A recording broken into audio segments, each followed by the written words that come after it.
बच्चों, रेशियोज या interpretation of financial statement शुरू करने से पहले कुछ छोटी छोटी सी बातें। शेयर कैपिटल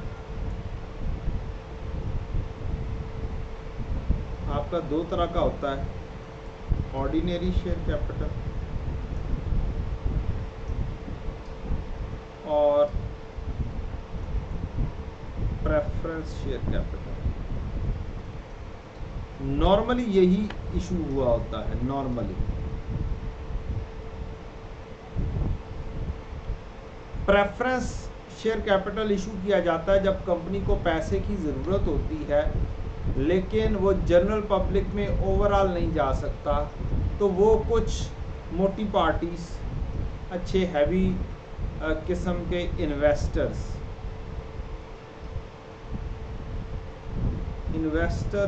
से पैसा ले लेती है।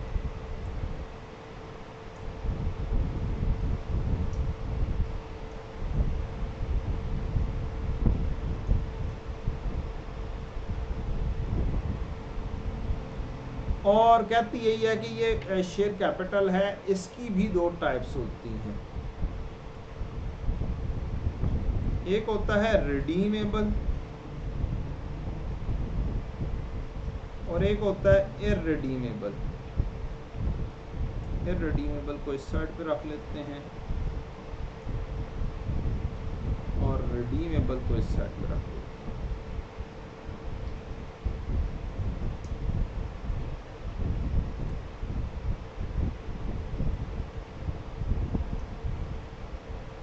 रिडीमेबल मीन्स वापस करना है। रिडीम करना है।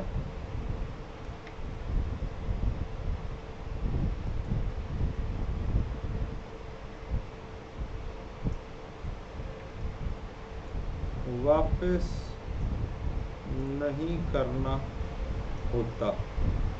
हाँ, ये वापस सिर्फ और सिर्फ करना पड़ता है कंपनी के बंद होने की सूरत में, अदरवाइज नहीं।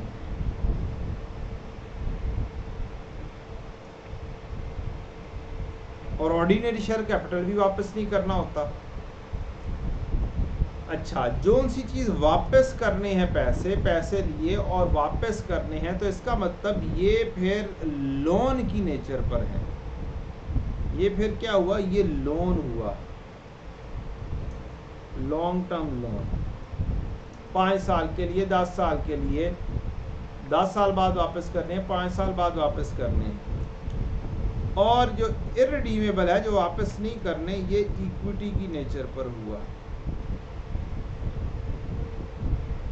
और ऑर्डिनरी तो होता ही इक्विटी की नेचर पर है।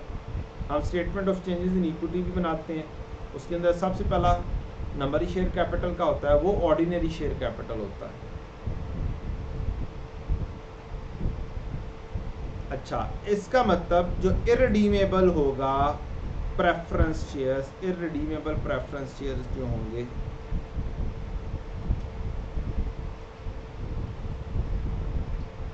अगर ये इक्विटी में फॉल करते हैं तो इसका मतलब ये statement of changes in equity में भी ऐड अप हो सकते हैं, नज़र आ सकते हैं।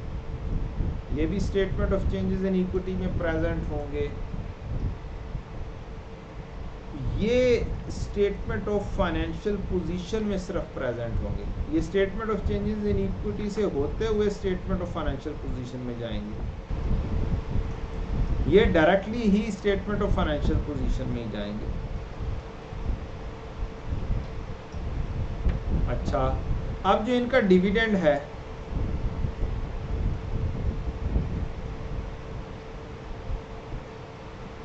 डिविडेंड भी रिटेन्ड अर्निंग से ही जा रहा होगा, रिटेन्ड अर्निंग डेबिट और डिविडेंड पेएबल क्रेडिट। ये भी retained earning debit dividend payable credit ही हो रहा होगा। लेकिन ये जनाब होगा इंटरेस्ट एक्सपेंस डेबिट और पेएबल क्रेडिट। बाद में सारों का पेएबल डेबिट और कैश क्रेडिट या बैंक क्रेडिट। ये लिहाजा प्रॉफिट एंड लॉस में इसकी प्रेजेंटेशन होगी,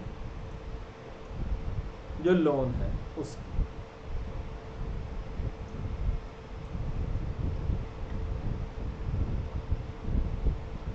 एक बात तो ये हो गई।